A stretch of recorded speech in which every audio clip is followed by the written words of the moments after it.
Assalamu alaikum everyone, this is Sabine Azizullah and today's lecture number 18, differential equations with separable variables. differential equation with separable variables का मतलब हमारे पास है कि ऐसी equation हम solve करेंगे जिसमें हमने क्या करना है, वेरिएबल्स को अलग अलग रखना है, सेपरेट करना है। सेपरेट करने का मतलब कि हमारे पास एक साइड पे सिर्फ एक वेरिएबल हो। अगर मेरे पास कोई इक्वेशन है, उसमें मेरे पास फंक्शन है एक्स और वाई का, तो एक्स को मैं पूरी लेफ्ट साइड पे रख दूँ या राइट साइड पे, और y को मैं दूसरी साइड पे ले जाऊँ। तो बेसिकली मैंने इस तरह से सॉल्व करना है और ऐसी इक्वेशंस कहलाती हैं separation of variables, derivation, differential equation with separable variables. The techniques of separation of variables involve rewriting the equation so each variable is only on one side of the equation. If a differential equation can be solved by separation of variables, it must in the following form. और अगर हम इसमें variable को separate कर रहे हैं तो हमारे पास इक्वेशन जो है वो कुछ इस तरह से बनेगी। मेरे पास एक इक्वेशन है D Y over D X is equal to, differential equation है तो D Y over D X is equal to, मेरे पास फंक्शन है G of X and H of Y. मेरे पास एक एक्स का फंक्शन है, एक वाई का फंक्शन है। तो बेसिकली मैंने सेपरेशन ऑफ वेरिएबल में करना क्या है, मैंने इस डी एक्स को फंक्शन ऑफ एक्स के साथ ले आना है। ये मेरे पास बन जाएगा, ये साइड बन जाएगी मेरे पास G of X and D X, और ये एच ऑफ वाई जो है मैं डी वाई के साथ ले जाऊंगी। तो ये मेरे पास, ये साइड मेरे पास बन जाएगी 1/hy, H of Y function of Y and D Y. और अगर मैं 1/h ऑफ वाई को p ऑफ वाई से रिप्रेजेंट कर रही हूँ तो बेसिकली मेरे पास separation of differential equation with separation variables क्या बनेगी इक्वेशन, ये इक्वेशन बनेगी कि मेरे पास फंक्शन ऑफ वाई है D Y is equal to function of X D X. और फिर जब हमने इसको सॉल्व करना है तो हमने किस तरह से सॉल्व करना है कि हमने दोनों तरफ इंटीग्रल यूज़ करना है ताकि हमारे पास ये जो डी वाई और डी एक्स है वो इस इंटीग्रल के साथ कैंसिल हो सकें और हम इसको फर्दर फाइंड कर सकें वैल्यू को एक्स और वाई की फॉर्म में। इसकी एक एग्जांपल देख लेते हैं हम लोग। एग्जांपल हमारे पास क्या है, हमारे पास यहाँ डिफरेंशियल इक्वेशन है D X minus exponential power 3x dy is equal to 0। तो हमने पहले तो क्या करना है, इनके वेरिएबल्स को सेपरेट करना है, x को एक तरफ करना है और y को दूसरी तरफ करना है। तो हम क्या करेंगे, हमारे पास ये है, हमने dx यही रखा, एक्सपोनेंशियल ये पूरी टर्म को दूसरी तरफ ले गए तो ये माइनस का वहाँ जाके पॉजिटिव, तो ये हो गया एक्सपोनेंशियल पावर 3x dy। उसके बाद अब ये जो टर्म्स है, ये पूरा फंक्शन क्या है, x का फंक्शन है, तो मैं इसको dx की तरफ लेके जाऊंगी। यहाँ पे ये पावर पॉजिटिव में है, दूसरी तरफ जाके नेगेटिव, तो ये मेरे पास नेक्स्ट फॉर्म बनेगी। अब मैंने इसको सॉल्व करना है, तो मैं इसको किस तरह से सॉल्व करूँगी, मैं इस पर लगाऊंगी इंटीग्रेशन दोनों तरफ। इंटीग्रेशन लगाने के बाद अब हमने इसको सॉल्व करना है। किस तरह से सॉल्व किया कि एक्सपोनेंशियल की पावर थी -3x, उसको मैंने लेट कर लिया कि ये u है, u मेरे पास है -3x। तो जब मैं u को डिफ्रेंशिएट करूंगी विद रिस्पेक्ट टू x तो ये मेरे पास बनेगा -3, du ओवर dx बनेगा -3। और अगर यहाँ से मैंने dx की वैल्यू फाइंड करनी है तो मेरे पास dx आएगा -3, यहाँ आ जाएगा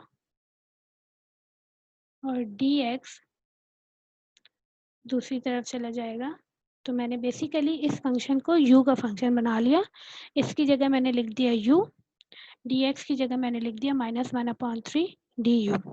अब हमें पता है, हमने इंटीग्रल लास्ट लेक्चर में हम लोगों ने इंटीग्रल के कुछ बेसिक फार्मूलाज देखे थे, उसमें आपने देखा होगा कि एक्सपोनेंशियल का इंटीग्रल जो होता है वो एज इट इज आता है, तो ये कांस्टेंट एज इट इज आएगा, एक्सपोनेंशियल का integral as it is equal to plus constant आप किसी भी एक साइड पे लिखोगे, is equal to integral of one, constant का इंटीग्रल हमारे पास क्या होता है, जिस रिस्पेक्ट से हम कर रहे हैं वही वेरिएबल आ जाता है, तो हम y की रिस्पेक्ट से कर रहे हैं तो ये हमारे पास हो जाएगा y। तो हमारे पास जो इक्वेशन बनी वो हमारे पास क्या बनी, अब u की वैल्यू हमने लेट की थी -3x, यही मैं दोबारा इसमें पुट कर दूंगी, तो ये मेरे पास बनेगी -1/3 exponential -3x plus c is equal to y। तो यहाँ से मैंने इस इक्वेशन को सॉल्व किया और मेरे पास आंसर आया y is equal to -1/3 exponential -3x plus c। तो यहाँ से मैंने इस इक्वेशन को सॉल्व किया। एक और एग्जांपल देख लेते हैं इससे रिलेटेड। एक और एग्जांपल हम देख लेते हैं। एग्जांपल हमारे पास फंक्शन है dy over dx is equal to y plus 1/x। पहले हम ये देखते हैं कि इसके फंक्शंस जो है हमारे पास x और y का, वो हमारे पास सेपरेट हो सकते हैं या नहीं। तो हमने क्या किया है, ये हमारे पास y का फंक्शन था और ये हमारे पास x का है, तो हमने dx को इस तरफ कर दिया और y प्लस 1 को हमने इस तरफ ले आए। तो हमारे पास जो नेक्स्ट फॉर्म बनी वो इस तरह से बनी कि हमारे पास हो गया 1/y plus 1 dy is equal to 1/x dx। ये हम लोगों ने सेपरेट कर लिए, y का फंक्शन एक तरफ और x का एक तरफ। अब हम क्या करेंगे, इंटीग्रेशन ऑन बोथ साइड। जब इंटीग्रेशन अप्लाई किया तो हमारे पास ये फंक्शन इस तरह से आया था 1/y plus 1 dy is equal to integration of 1/x dx। Integration में हमारे पास अगर कोई फंक्शन डिनोमिनेटर में है और उसका डेरिवेटिव ऊपर न्यूमरेटर में मौजूद है तो हम उस फंक्शन को ln के साथ log के साथ लिख सकते हैं। फॉर एग्जांपल अगर मेरे पास एक फंक्शन है x इंटीग्रल में, तो ये x मेरे पास डिनोमिनेटर में है और इसका डेरिवेटिव ऊपर 1 मौजूद है, तो मैं इस पूरे फंक्शन को क्या कर दूंगी, मैं लिख सकती हूँ कि ये बराबर है ln x के। इंटीग्रल हटेगा तो ये आ जाएगा ln x के। तो सेम हमने इसी तरह से देखना है, दोनों तरफ हमारे पास जो फंक्शन है, एक फंक्शन है 1/y प्लस 1। y प्लस 1 का अगर मैं डेरिवेटिव लूँ विद रिस्पेक्ट टू y तो मेरे पास आंसर आता है 1, तो मतलब इसका डेरिवेटिव ऊपर मौजूद है, तो मैं सिंपली इसको log के साथ लिख दूंगी ln y plus 1 is equal to 1/x बराबर होगा ln x प्लस c। ये स्टेप यहाँ पे खत्म। उसके बाद आपने क्या करना है, आप देख सकते हैं दोनों तरफ हमारे पास क्या है, log है। तो हम क्या करेंगे, इस log को ख़त्म करने के लिए इसका इन्वर्जन लगाएंगे। log का इन्वर्ट क्या होता है, हमारे पास एक्सपोनेंशियल। तो हमने क्या किया, apply exponential on both side. जब हमने इन दोनों पे एक्सपोनेंशियल लगाया तो ये हमारे पास बना है exponential of log y plus 1 is equal to exponential of ln x plus c। अब हमें पता है कि एक्सपोनेंशियल की पावर जब हमारे पास प्लस हो रही होती है, पावर में अगर कोई टर्म्स प्लस हो रही है तो हम उसको इस तरह से भी लिख सकते हैं कि वो प्रोडक्ट फॉर्म में आ जाएगा कि इस exponential of ln x into exponential of c। Next जब हम इसको सॉल्व करेंगे तो हमारे पास ये फॉर्मूला आ जाएगा एक्सपोनेंशियल ऑफ ln, ये पूरा log का था y plus 1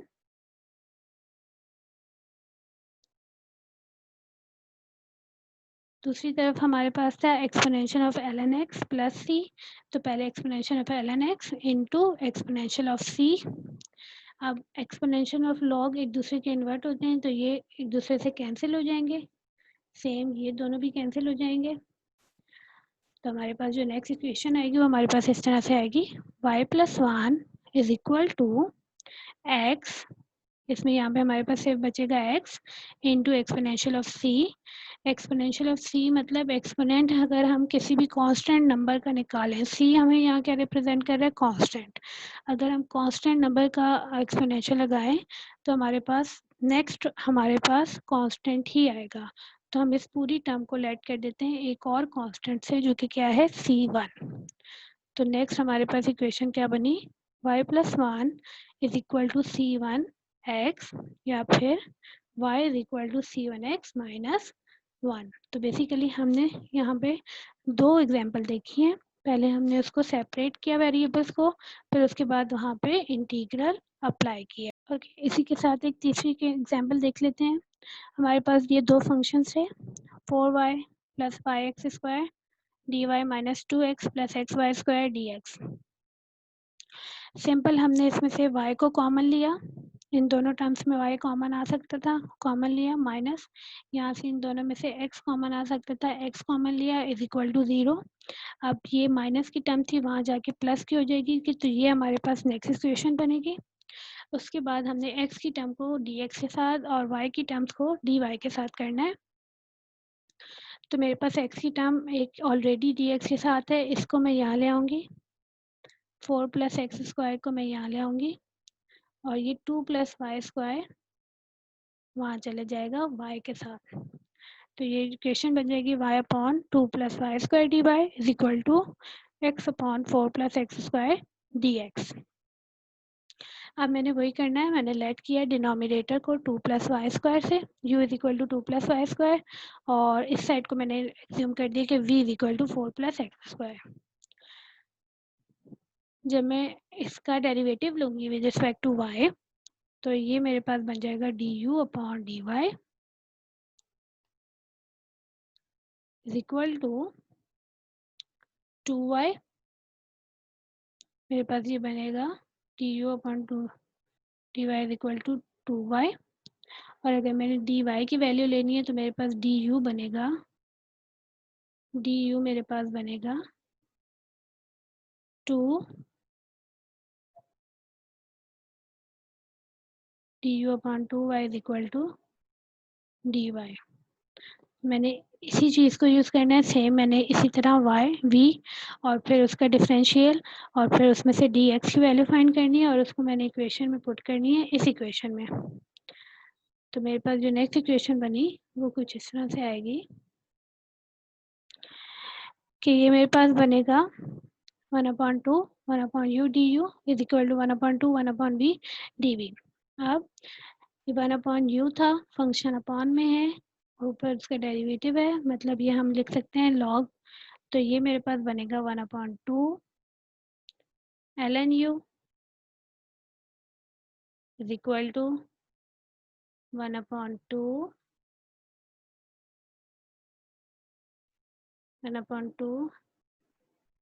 ln v plus c। अब मैंने u और v की जो वैल्यू पहले कंसीडर की थी अब वही इसमें दोबारा पुट करूँगी। तो ये मेरे पास बनेगी ln 2 plus y square is equal to 1/2 ln 4 plus x square plus c। अब लॉग हटाना है तो मैं क्या करूँगी, एक्सपोनेंशियल अप्लाई करूँगी दोनों तरफ। जब मैंने दोनों तरफ एक्सपोनेंशियल अप्लाई किया तो ये exponential log 2 plus y square is equal to exponential इस पूरे फंक्शन पे आएगा।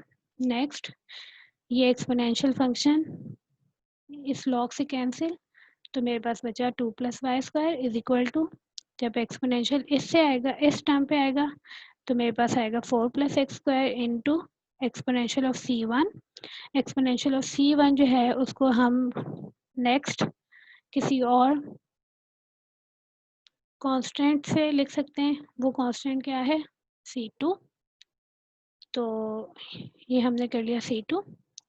उसके बाद ये हमारे पास हो गया 2 plus y square is equal to c2। इस पूरी फंक्शन को हमने लिख दिया c2 into 4 plus x square. यहाँ से हमने y की वैल्यू फाइंड करनी है। y की वैल्यू फाइंड करने के लिए हम क्या करेंगे, c2 को मल्टीप्लाई करेंगे, ये हो जाएगा 4c2 plus c2 square minus 2। अब हमें पता है कि अगर मैं किसी भी कांस्टेंट को किसी दूसरे कांस्टेंट से माइनस कर रही हूँ तब भी मेरे पास कोई एक नया कांस्टेंट आएगा जिसको मैं रिप्रेजेंट कर रही हूँ c3 से। तो बेसिकली हमारे पास वाई स्क्वायर क्या आया, c2 x square plus c3। तो ये हमारे पास सॉल्यूशन था इस क्वेश्चन का। यहाँ हमने क्या किया है, पहले वेरिएबल्स को सेपरेट किया है, फिर उसके बाद हमने उस पर इंटीग्रल फाइंड किया है ताकि हम उसका डेरिवेटिव फाइंड कर सकें। तो यहाँ का हमारा टॉपिक यहाँ पे आज का लेक्चर यहाँ ख़त्म होता है।